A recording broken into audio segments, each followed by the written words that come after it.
Before coal radiators, before gas lines, before electricity became a guarantee, people survived winter with solutions that were brutally simple and remarkably efficient.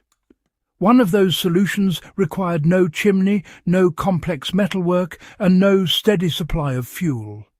It relied on a single flame, clay, and an understanding of heat transfer that, honestly, modern marketing still struggles to explain. For centuries, from Roman apartments to medieval workshops and early modern European homes, the clay pot heater quietly did its job without smoke, without noise, and without drawing attention. It did not roar like a fireplace. It did not glow like a stove. It simply worked. And because it worked too well for something so small, it eventually faded into obscurity. What most people miss today is that this was never about the candle alone. A candle by itself barely changes the temperature of a room. The power of this heater came from how heat was captured, stored, and released slowly using fired clay. That distinction is what, turns a novelty into a serious piece of historical survival technology. You know, ancient builders really understood heat better than we often give them credit for. Pre-industrial builders, they lived with scarcity every single day. Fuel wasn't just lying around. It cost time, labour, and sometimes even lives to gather. Every log that burned too quickly, that was considered a real mistake. That reality honestly forced people to think differently about heat.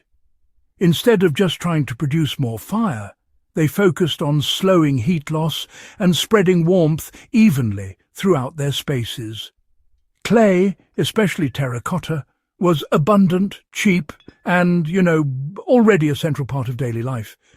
It absorbed heat readily and then released it slowly, long after the flame had died down.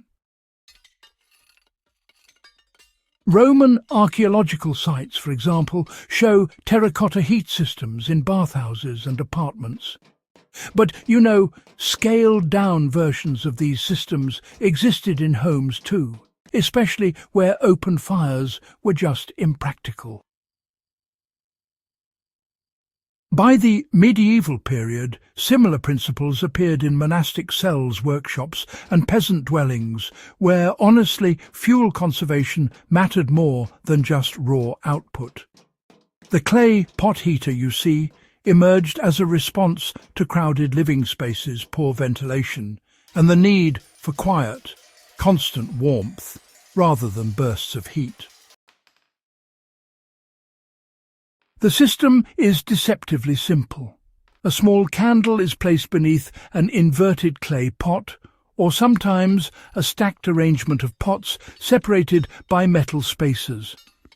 The flame heats the air and the clay surface directly above it. Instead of letting that heat escape upward and vanish, the clay absorbs it. The key is thermal mass. Clay does not heat instantly, but once warm, it stays warm. Over time, the pot becomes a slow-release heat source, turning a brief, weak flame into a steady radiator. In small rooms, workshops, or enclosed spaces, this effect, really compounds. The air warms gradually, surfaces retain heat longer, and temperature swings become less extreme. Historically, people placed these heaters near sleeping areas, under tables, or beside workbenches where localized warmth mattered most. They were never meant to heat entire houses the way modern systems do. They were honestly designed to make spaces livable with minimal fuel. Safety was never an afterthought. Open flames were dangerous long before modern fire codes existed, and people adapted accordingly. Clay pots were elevated on bricks or stone bases to prevent heat transfer to wooden floors. Ventilation was always present, often through cracked shutters or high-set windows, because carbon monoxide awareness came from experience rather than science. Candles were chosen carefully, you know. Tallow candles burned hotter, but, well, they were dirtier. Beeswax burned cleaner and longer, but it did cost more. In monasteries and wealthier homes, beeswax was definitely preferred. In working-class environments, tallow was common, but it was used sparingly. Importantly, these heaters were never left unattended while sleeping. They were used to warm rooms before rest or during waking hours when supervision was possible. That historical context really matters because modern recreations often fail by ignoring how people actually lived with fire. This knowledge remains useful, not as a replacement for modern heating, but as a supplemental or emergency solution. In off-grid cabins, power outages, workshops or temporary shelters, the clay pot heater can, you know, raise perceived warmth significantly using minimal resources. A modern setup, well, it mirrors historical practice closely.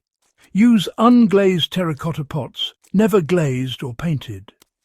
Stack 2 or 3 pots using metal bolts or rods as spacers to create air gaps that improve heat distribution. Place the assembly on a non-flammable base, like stone or concrete. Use a stable, long-burning candle, and of course ensure ventilation is present at all times. The result will not turn winter into summer, but it will take the edge off cold air, reduce condensation, and create a warmer microclimate around people rather than wasting heat at ceiling level. That distinction is exactly why the system worked historically and why it still does, you know. The clay pot heater did not vanish because it failed. It vanished because fuel became cheaper, buildings grew larger, and centralized heating promised convenience over efficiency. Fireplaces became status symbols. Later, radiators and furnaces removed the need for user awareness altogether. Small personal heating solutions fell out of favor because they required participation. They demanded attention, placement, and understanding. In a world moving toward automation, that knowledge simply stopped being passed down. What remains today are fragments, often dismissed as internet tricks, stripped of the historical context that made them effective. The clay pot heater is not a magic device. It is a lesson. It teaches that heat management matters more than heat production, that materials matter as much as fuel, and that ancient people solved problems with clarity born from necessity. When resources are limited, efficiency stops being optional. If you care about forgotten technology, historical survival methods, and the quiet brilliance of pre-industrial engineering, this is exactly the kind of knowledge worth preserving.